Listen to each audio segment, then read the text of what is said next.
Hello everyone, this is StrawberryShorty back with my list of games to grab before the eShop closes. So we're going to kick things off with Dark Island. So this is one that I grabbed and have not had a chance to play, and if it is not terrible, I will be stunned. But just looking at the weirdly simplistic graphics, I had to. Phasmophobia.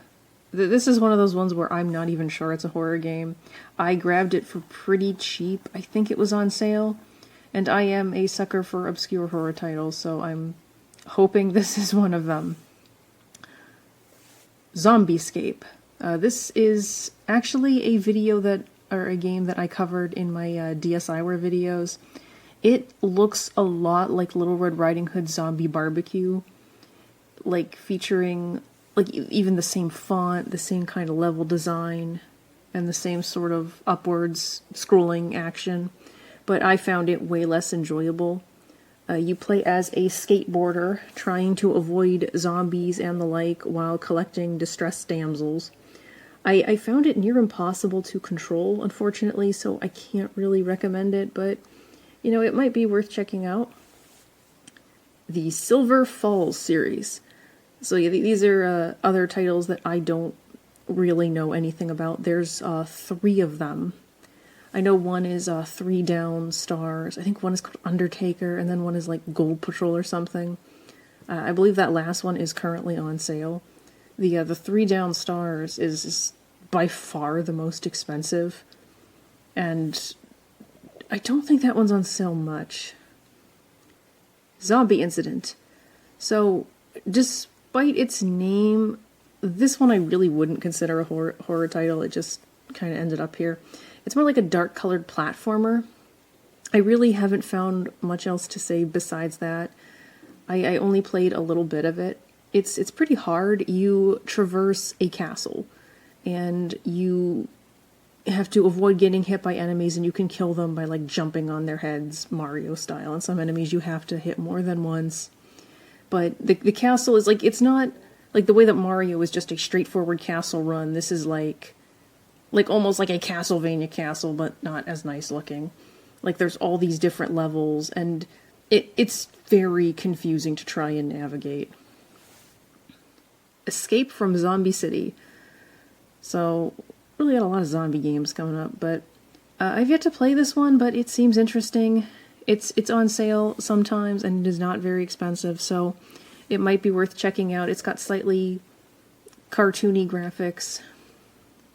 All I really can say about that one. Small World Z. So, this game has very old school graphics, and it seems you just walk around and shoot zombies. That's basically all I know about it. The Lost Town The Dusk and The Lost Town The Jungle. 2 horror survival games starring a strange young woman who appears to aid the survivors of a tragedy that, at least in the first game, cuts a town off and leaves them at the mercy of zombies, infected, whatever. You venture out during the day to fight enemies and gather supplies, and generally should return to your base at night to help defend it. You can apparently upgrade buildings and recruit survivors and also get infected. I need to play more of this one, but it seems like a game you require a bit more time to get into before you can really figure out everything it has to offer. Undead Storm Nightmare. So this is apparently a sequel to a delisted game. I haven't gotten to play much of this. This is kind of like a horror-themed shooting game, but I do believe it has a demo, so you can give it a try and see if you like it. Castlevania Lord of Shadow Mirror of Fate. It is a Castlevania game, apparently a sequel to a game called Castlevania Lord of Shadow. It is not one I'd ever actually heard of, so I don't really know what to expect from it. There's a few physical copies that are affordable, but a lot of them seem fairly expensive, so now might be the time to grab it. Corpse Party. So this is a fantastic RPG Maker horror game that's a redone version of an older PC game. There's a bunch of different versions, so it can get confusing. But this version of Corpse Party was a remake of the original, which is a very different game and can be worth checking out separately. This game is actually available on a lot of consoles now, but I believe the DS version has the most content. You can get the physical version for a good price, but since there are so few horror games on the DS, I'm just going to put it on this list for people that, prefer to game digitally, or just in case it goes up in price, because I feel like that's bound to happen. Creeping Terror. So this is a side-scrolling horror game that I think a lot of people have probably not heard of, and it was almost certainly inspired by one of my favorite horror games, Clock Tower. You pretty much know the story of this one already. Dumb teens go into an abandoned mansion that has a lot of rumors surrounding it, get separated, and a monster attacks our helpless female protagonist. She must hide from this enemy, and there are 4 endings.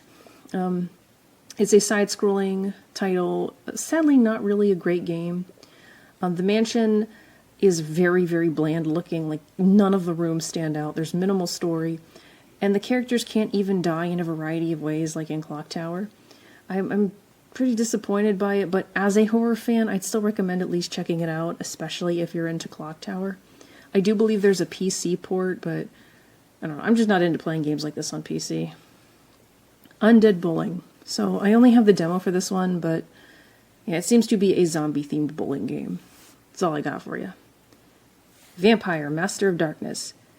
This doesn't look like a horror game any more or less than the Castlevania games do, but as such there are horror themes. From what I've seen in the screenshots, the gameplay also seems really similar to Castlevania, except the main character is gigantic. The Starship Damray. This is a horror title I have had on my wishlist for years, and I finally grabbed it when the eShop closure was announced. I believe it's about $7.99. I have never seen it on sale. I've still yet to play it, but it is eShop only, and I don't believe it has ever been ported to anything else, so definitely check it out.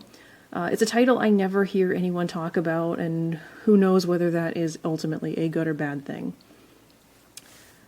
Escapee Go.